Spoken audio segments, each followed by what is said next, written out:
आज मैंने सोहन देवी आईटीआई की तरफ से आपके एक टॉपिक तैयार किया है। इस टॉपिक में हम आज बात करेंगे बेसिक इलेक्ट्रॉनिक्स के बारे में कि इलेक्ट्रॉनिक्स क्या चीज़ है। इलेक्ट्रॉनिक्स में हम बेसिक ही चीज़ों को पहले पढ़ेंगे, उसके बाद आगे जो है इलेक्ट्रॉनिक्स चीज़ों के बारे में पूरा अध्ययन करेंगे।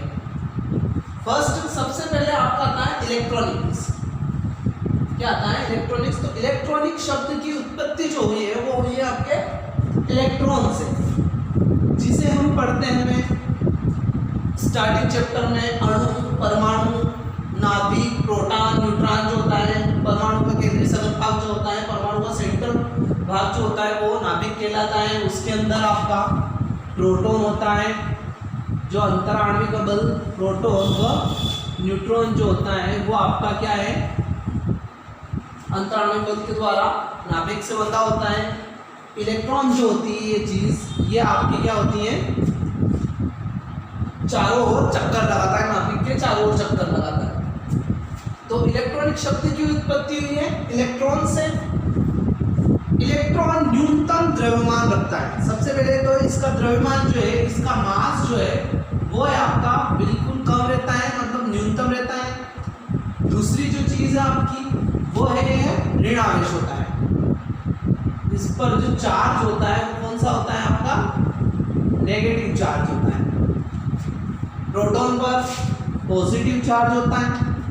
न्यूट्रॉन उदासीन यानी कि ये आवेश रहित होता है। इसके ऊपर ना तो धनात्मक आवेश होता है और ना ही ऋणात्मक आवेश होता है।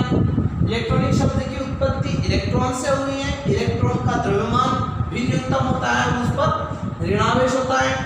ठीक, यह दो प्रकार की गति करता है, चक्रण गति व कक्षीय गति।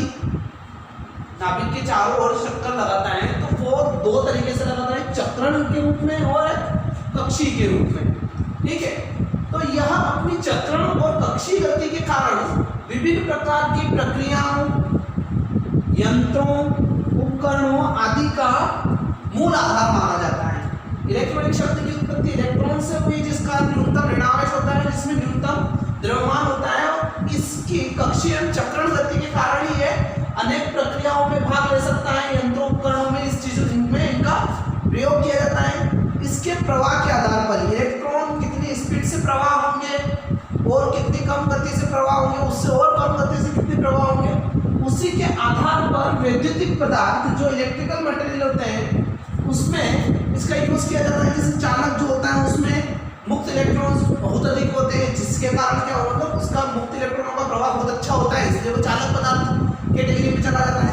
कुचालक में जो होता है मुक्त इलेक्ट्रॉन्स कुछ भी नहीं होते हैं, इसलिए इसमें प्रतिरोधक क्षमता ज्यादा होती है, तो धारा का प्रवाह नहीं होता, मतलब कि इलेक्ट्रॉन का प्रवाह नहीं होता है। तीसरा जो आपका अर्धचालक बेसिक और कंडीशन में कुचालक का काम करते हैं और जब उसमें अशुद्धि मिला दी जाती है तो वो अर्धचालक के रूप में कार्य करना प्रारंभ करते हैं, मतलब उसमें मुक्त इलेक्ट्रॉनों की संख्या जो है कुछ आ जाती है, तो यह आपका अर्धचालक के रूप में कहलाता है। तो इस प्रकार इलेक्ट्रॉनिक शब्द की उत्पत्ति इलेक्ट्रॉन शब्द से हुई है, जो न्यूनतम भार और न्यूनतम ऋणावेश रखता है। कक्षीय व चक्रण गति के कारण इसका उपयोग उपकरणों, यंत्रों आदि में किया जाता है और वैद्युतिक मटेरियल में भी बहुत लाभदायक है और इसका बहुत काम यूज होता है। अब हम बात करते हैं कि जैसे कि वैद्युतिक सर्किट, जैसे कि हम परिपथ बनाते हैं, कोई सा भी सर्किट बनाते हैं, तो सर्किट में क्या होता है कि उसमें बहुत सारी चीज़ें लगती हैं। जैसे नॉर्मली हम सर्किट लगा बनाते हैं जिसमें कंज्यूमिंग डिवाइस भी चाहिए। कंज्यूमिंग डिवाइस मतलब कि जो ऊर्जा की खपत कर सकता है, कंज्यूम कर सकता है, जैसे कि आपका पंखा हुआ या फिर आपका बल्ब हुआ, ये सारी चीज़। उसके बाद उसमें कंडक्टिंग डिवाइस भी चाहिए, यानी कि जो बल्ब है, जो पंखा है, जो भी आपकी कंज्यूमिंग डिवाइस है, आप उसको किस कंडक्शन डिवाइस से आप उसे जोड़ रहे हो। सप्लाई वाइज कर रहे हो, आप वायर यूज कर रहे हो या फिर आप केबल वगैरह यूज कर रहे हो, तो वो कंडक्टिंग डिवाइस बन जाती है। उसके बाद आपका जो सेफ्टी डिवाइस होता है तो फ्यूज होता है, ये सेफ्टी डिवाइस वगैरह, फ्यूज एमसीबी वगैरह। उसके बाद आपका कंट्रोलिंग डिवाइस जो होता है, कंट्रोलिंग आप किससे कर रहे हो, फैन वगैरह, रेगुलेटर वगैरह को, सो फैन वगैरह को, बल्ब वगैरह को तो आप स्विच से कर रहे हो। ठीक है, और अगली जो चीज़ आती है वो आपकी आती है कंज्यूमिंग हो गया, कंडक्टिंग हो गया, उसके बाद आपका सेफ्टी हो गया और आपका एक और स्विच जो कंट्रोलिंग हो गया है, और सोर्स ऑफ सप्लाई अगला जो है वो आपका आता है कि source of supply. Source of supply मतलब आप सप्लाई कहाँ से दे रहे हो, तो बाई मीटर वगैरह, बाई जनरेटर, बैटरी वगैरह, ये सारी चीज़ें होती हैं। तो एक सर्किट को बनाने में मतलब 5 चीज़ों की आवश्यकता पड़ती है। तो एक सर्किट को बनाने में, इलेक्ट्रॉनिक सर्किट को बनाने में क्या होता है कि कुछ अवयव लगते हैं, कुछ कंपोनेंट लगते हैं, उन कंपोनेंट को यूज करके ही पूरा सर्किट तैयार किया जाता है। नॉर्मली सारी चीज़ों की बात कर रहा हूँ, यहाँ पर इलेक्ट्रॉनिक परिपथ ही नहीं है, इलेक्ट्रॉनिक सर्किट नहीं है, सारे सर्किट की बात की जा रही है। तो वैद्युतिक सर्किट के निर्माण में अनेक अवयवों की आवश्यकता पड़ती है, जिन्हें 2 भागों में बांटा गया है, सक्रिय अवयव और निष्क्रिय अवयव। सक्रिय यानी कि एक्टिव कंपोनेंट, निष्क्रिय यानी आपका पैसिव कंपोनेंट। ठीक, अब हम बात करते हैं पैसिव कंपोनेंट यानी कि निष्क्रिय अवयव की। इसमें हम देखते हैं कि वे अवयव जो ओम्स लॉ, वे अवयव जो ओम के नियम और किरचॉफ के नियम का पालन करते हैं, वो कौन से कहलाते हैं, आपके पैसिव कंपोनेंट।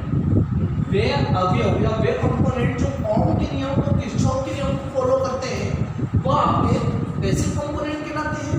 इसमें आपका आ गया इंडक्टर यानी प्रेरक, मतलब जोड़, रेजिस्टर प्रतिरोध, संधारित्र, कैपेसिटर, कंडेंसर, ये तीनों क्या करते हैं, ओम व किरचॉफ के नियम को फॉलो करते हैं, इसलिए ये क्या कहलाते हैं, आपके निष्क्रिय अवयव कहलाते हैं।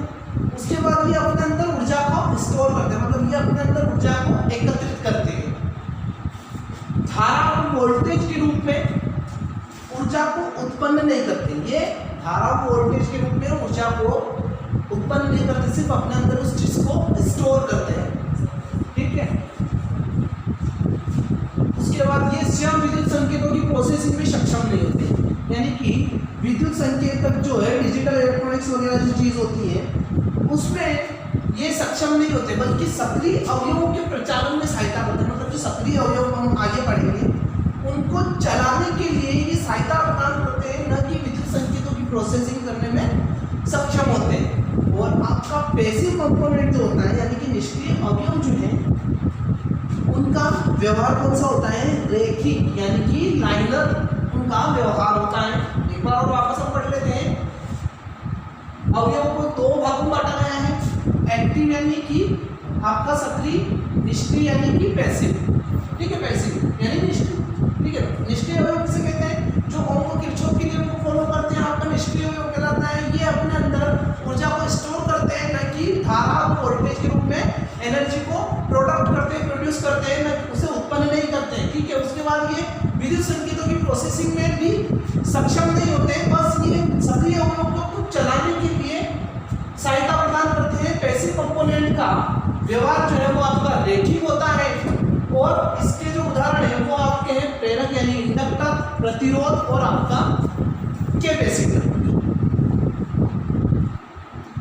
अब हम बात करते हैं अगला अवयव जो है वो आपका है सक्रिय अवयव यानी कि एक्टिव कंपोनेंट। वे कंपोनेंट जो ओम व किरचॉफ के नियम को फॉलो नहीं करते, वे कंपोनेंट जो ओम्स लॉ और किरचॉफ लॉ को फॉलो नहीं करते या उसका अनुपालन नहीं करते, वे कहलाते हैं आपके एक्टिव कंपोनेंट। इसके अंदर आपका आएगा diode, transistor, thyristor, gates, IC, integrated circuit. ये सारे जो आएंगे आपके वो आएंगे सक्रिय यानी कि एक्टिव कंपोनेंट है। ये सारी चीजें, डायोड हुआ, ट्रांजिस्टर हुआ, थायरिस्टर हुआ, गेट्स हुआ, आईसी वगैरह जो चीज है वो आपकी एक्टिव कंपोनेंट में चली जाएगी, और रेजिस्टर, इंडक्टर और कैपेसिटर वगैरह जो है ये आपके पैसिव कंपोनेंट में चले जाएंगे। तो ये ओम्स और किरचॉफ के नियम को फॉलो नहीं करते हैं। दूसरी चीज आती है कि इन अवयवों के द्वारा किसी सर्किट में इनपुट सिग्नल की वोल्टेज अथवा शक्ति का प्रवर्धन किया जा सकता है। इन चीजों का उपयोग करके, थायरिस्टर, गेट्स, डायोड, ट्रांजिस्टर आदि का उपयोग करके हम किसी सर्किट में इनपुट सिग्नल की वोल्टेज व शक्ति का प्रवर्धन यानी कि उसे एम्पलीफाई कर सकते हैं। यह अवयव धारा और वोल्टेज के रूप में ऊर्जा उत्पन्न करते हैं। धारा और वोल्टेज के रूप में यह अवयव जो है वो ऊर्जा उत्पन्न करते हैं। इन अवयवों के प्रचालन के लिए बाहरी अवयवों की आवश्यकता पड़ती है, जैसे कैपेसिटर हुआ आपका, इंडक्टर हुआ, रेजिस्टर वगैरह जो हुआ, इनके प्रचालन के लिए उनकी आवश्यकता पड़ती है। और इनका व्यवहार जो होता है वो आपका होता है अरैखिक यानी कि नॉन लाइनर। हम वापस एक बार पढ़ लेते हैं। पैसिव कंपोनेंट में कंपोनेंट कहलाते हैं जो ओम्स व किरचॉफ लॉ को फॉलो करते हैं, जिसमें हमारा प्रतिरोध आ गया है, प्रेरक आ गया है, इंडक्टर आ गया है, कैपेसिटर वगैरह जो है, ये सारी चीज पैसिव कंपोनेंट में चली जाएगी। वे ऊर्जा को स्टोर करते हैं, नहीं कि धारा को वोल्टेज के रूप में ऊर्जा को उत्पन्न करते हैं, ठीक है, और नहीं वो एम्पलीफाई वगैरह कर सकते हैं, शक्ति व वोल्टेज वगैरह को एम्पलीफाई वगैरह भी नहीं कर सकते, और उनका व्यवहार जो होता है वो लाइनर होता है। आपका एक्टिव कंपोनेंट जो है यानी कि सक्रिय अवयव, ये किरचॉफ को ओम के नियम को पालन नहीं करते हैं, उनको फॉलो नहीं करते हैं। डायोड, ट्रांजिस्टर और गेट्स वगैरह ये सारी चीजें जो है, आईसी वगैरह, ये इसकी उदाहरण है। इन अवयवों के द्वारा हम इनपुट सिग्नल की वोल्टेज और शक्ति का एम्पलीफाई कर सकते हैं। ये ऊर्जा के रूप में धारा व वोल्टेज के रूप में ऊर्जा का उत्पादन करते हैं, और इनका व्यवहार जो होता है वो आपका अरैखिक होता है।